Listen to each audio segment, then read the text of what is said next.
How sugar affects the brain.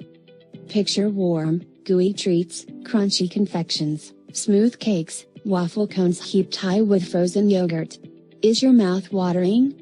Is it true that you are desiring treatment? Why?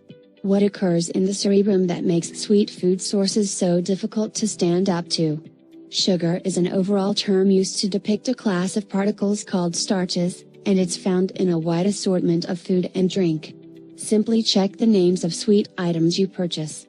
Glucose, fructose, sucrose, maltose, lactose, dextrose, and starch are the whole types of sugar. So are high-fructose corn syrup, natural product juice, crude sugar, and nectar. What's more, sugar isn't simply in confections and treats, it's likewise added to pureed tomatoes, yogurt, dried organic product, seasoned waters, or granola bars. Since sugar is all over, it's critical to see what it means for the cerebrum. What happens when sugar hits your tongue? Also, does eating a tad of sugar cause you to need more? You take a nibble of oat. The sugars it contains initiate the sweet taste receptors, a piece of the taste buds on the tongue. These receptors impart a sign-up to the mind stem, and from that point, it forks off into numerous zones of the forebrain, one of which is the cerebral cortex. Various areas of the cerebral cortex measure various tastes, unpleasant, pungent, umami, and, for our situation, sweet. From here, the sign enacts the mind's prize framework. This prize framework is a progression of electrical and compound pathways across a few distinct locales of the cerebrum. It's a convoluted organization, yet it helps answer a solitary, subliminal inquiry: would it be advisable for me to do that once more? That warm, fluffy inclination you get when you taste grandma's chocolate cake? That is your reward framework saying, yes. And it's not simply actuated by food. Mingling, sexual conduct, and medications are only a couple of instances of things and encounters that likewise enact the award framework. However, overactuating this award framework launches a progression of awful occasions, loss of control, wanting, and expanded resistance to sugar. How about we return to our chunk of grain? It goes down into your stomach and in the long run into your gut. Also, prepare to have your mind blown. There are sugar receptors here, as well. They do not taste buds, however, they do impart signs telling your mind that you're full or that your body should create more insulin to manage the added sugar you're eating.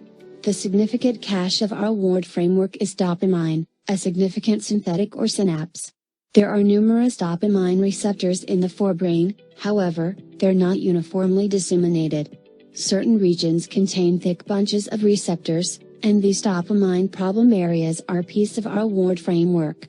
Medications like liquor, nicotine, or heroin send dopamine into overdrive, driving a few groups to continually look for that high, at the end of the day, to be dependent.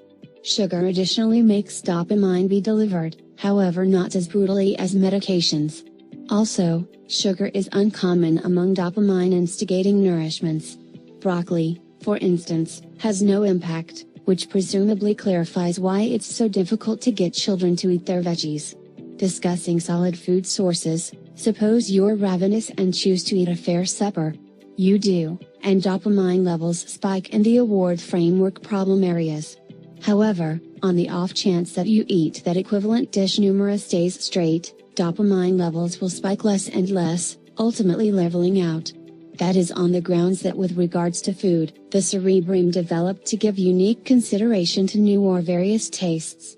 Why? 2 reasons. First, to recognize food that is turned sour. Furthermore, second, in light of the fact that the more assortment we have in our eating routine, the more probable we are to get all the supplements we require. To keep that assortment up, we should have the option to perceive another food, and all the more critically, we need to continue to eat new nourishments. What's more, that is the reason the dopamine levels off when food gets exhausting. Presently, back to that dinner. What occurs if instead of the solid, adjusted dish, you eat sugar-rich food, all things considered? On the off chance that you seldom eat sugar or don't eat much at a time, the effect is like that of the fair dinner. Be that as it may, on the off chance that you eat excessively, the dopamine reaction doesn't level out. As such, eating bunches of sugar will keep on feeling fulfilling. Thusly, sugar acts somewhat like a medication. It's one explanation individuals appear to be snared on sweet nourishments. In this way, recollect each one of those various types of sugar.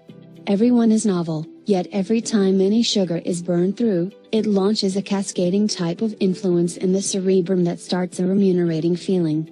To an extreme, again and again, and things can go into overdrive. Thus, indeed, overconsumption of sugar can effectively affect the mind, yet a wedge of cake now and again will not damage you.